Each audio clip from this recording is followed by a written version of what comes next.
Welcome to Fable Sonder, where every story inspires and connects. Don't forget to like, subscribe, and comment to support us. Now let's dive into today's tale. Sit back and enjoy. Fable Sonder, the stories of hidden life. The title of story is Inspiring Success Story. Fired from job, started a bakery, and changed her life. Bella had spent more than 20 years of her life working in a pastry shop in her small hometown. She was 58 years old and had always loved baking, making it not just her job but her passion. Bella treated the pastry shop like her own business. She would arrive early every morning, even before the sun was up, to prepare fresh cookies, cakes, and pastries for the customers. Bella's customers, many of whom had been coming to the shop for years, loved her for her warm, caring personality and her dedication to making everything perfect. If a customer wasn't satisfied with an order, Bella would make sure to fix it immediately, sometimes even offering a replacement free of charge. Over the years, she had become the face of the shop, and everyone in town knew her. Despite the early mornings and long hours, Bella didn't mind. She loved every moment spent in the shop, especially knowing how much her pastries brought joy to the people who came in. Every day, she would wake up at 6 a.m. to do some light chores around the house, make breakfast for herself and her cat, and then set off to work. The shop was far from her home, but she always made sure to leave early enough to beat the morning traffic. The reason she was so diligent about getting to work on time was that her regular customers, many of whom stopped by for breakfast pastries like cookies and cupcakes, would be expecting her fresh baked goods right when the shop opened at 7 a.m. One morning, just after opening the shop, a regular customer named Tim walked in. Tim was a man in his late 60s, always well-dressed in a suit, and had been coming to the shop for years. Tim was a bit of a mystery to Bella. She knew he worked in some sort of corporate job because of his attire, but he had never shared many details about his life. What Bella did know was that Tim was a fan of her brownies. He loved them so much that she had even come up with a special recipe just for him. Tim also had a sweet tooth for her sugar-free cupcakes and cookies, and he would often joke with Bella about his attempts to avoid too much sugar. On that morning, Tim had arrived just as Bella was setting up the shop. "Can I get 2 slices of brownies, please?" Tim asked, walking up to the counter. Bella smiled but quickly apologized. "Oh, I'm so sorry, Tim. Our brownies aren't ready yet. They'll be out in about 15 minutes. Tim chuckled and replied, "I guess I came in too early." "Oh, there's no such thing as coming too early," Bella replied with a wink. "You're right on time, actually." Tim laughed, and they joked about it for a moment before Tim asked if he could have some donuts while he waited. Bella, always looking out for his health, reminded him, "You know I won't sell you donuts laced with sugar. You remember what happened last time, right?" Tim, pretending to be offended, said, "Why do you always have to remind me?" Bella responded, "It's for your own good, Tim." Eventually, Tim settled for his usual, a cup of coffee. While waiting for his brownies, Tim and Bella chatted, mostly about his cat, which Bella had heard so much about over the years.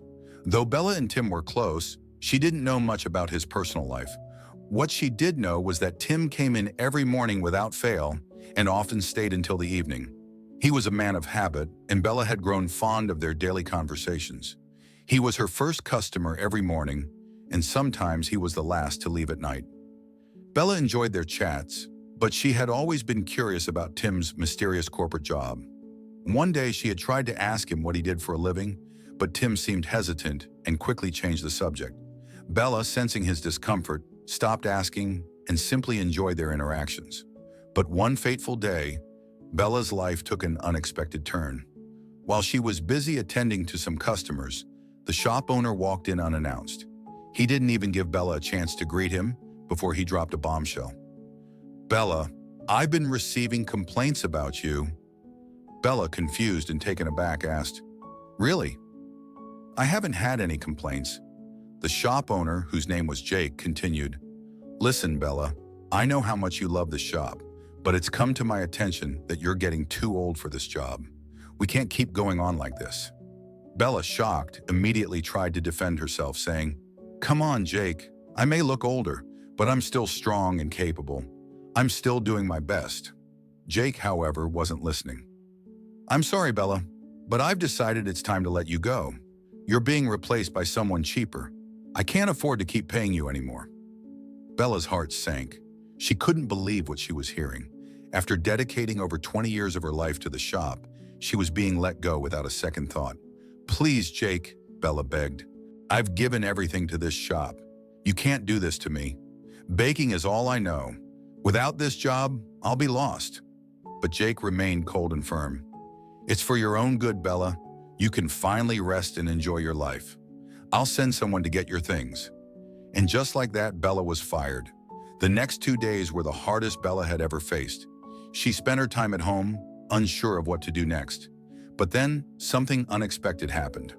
One afternoon, as Bella was sitting at her kitchen table, she heard the sound of a helicopter hovering overhead. It was so loud that she couldn't ignore it. Curious, she stepped outside to see who it was. To her astonishment, the helicopter landed right in front of her house, and out stepped none other than Tim.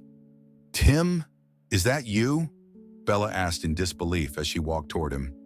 Tim gave her a sheepish smile and said, "Please excuse the dramatic entrance. I had to get here quickly, and the traffic was crazy." Bella was still in shock. "What are you doing here?" she asked. Tim explained, "I miss you, Bella. I went to the shop this morning and heard you no longer work there. What happened?" Bella, her voice filled with sadness, explained that she had been fired and was now unsure of her future. Tim's expression softened as he listened. After a pause, he said, "Bella, you've always talked about opening your own pastry shop. Why not do that now?" Bella sighed. "I can't afford to open my own shop, Tim. It's way too expensive." Tim, however, was already one step ahead. He motioned to one of the men with him, who brought over a briefcase. Tim opened it and took out 3 bundles of money, handing them to Bella. "This should be enough to get you started. If you need more, just let me know." Bella stood frozen in disbelief. "Tim, where did you get all this money?" she asked, her voice trembling. Tim smiled warmly and replied, "It's from my business. And I want you to have it. I believe in you, Bella. When we meet again, I hope it's in your pastry shop." He then turned and walked back to the helicopter, leaving Bella standing there, still in shock. For the next 2 months, Bella worked tirelessly, using Tim's gift to open the pastry shop she had always dreamed of. She found a large space, decorated it with love and care, and opened her doors. On the day of her grand opening, Tim showed up, just as he promised, to congratulate her. From that day on, he became not just a customer, but her biggest supporter. Tim continued to visit every morning, just as he used to, and their bond grew even stronger. As Bella's new shop flourished, she often reflected on the painful moment when she was fired. What seemed like the end of her career turned out to be the beginning of something even greater. With Tim's unexpected act of kindness and support, Bella was able to turn her dream into reality. The new pastry shop quickly became the heart of the community, and Bella's signature warmth and care attracted a loyal customer base. But for Bella, it wasn't just about the pastries or the money. It was about being seen and valued. And as she greeted her customers every morning, she realized that the love she had given to others had come full circle.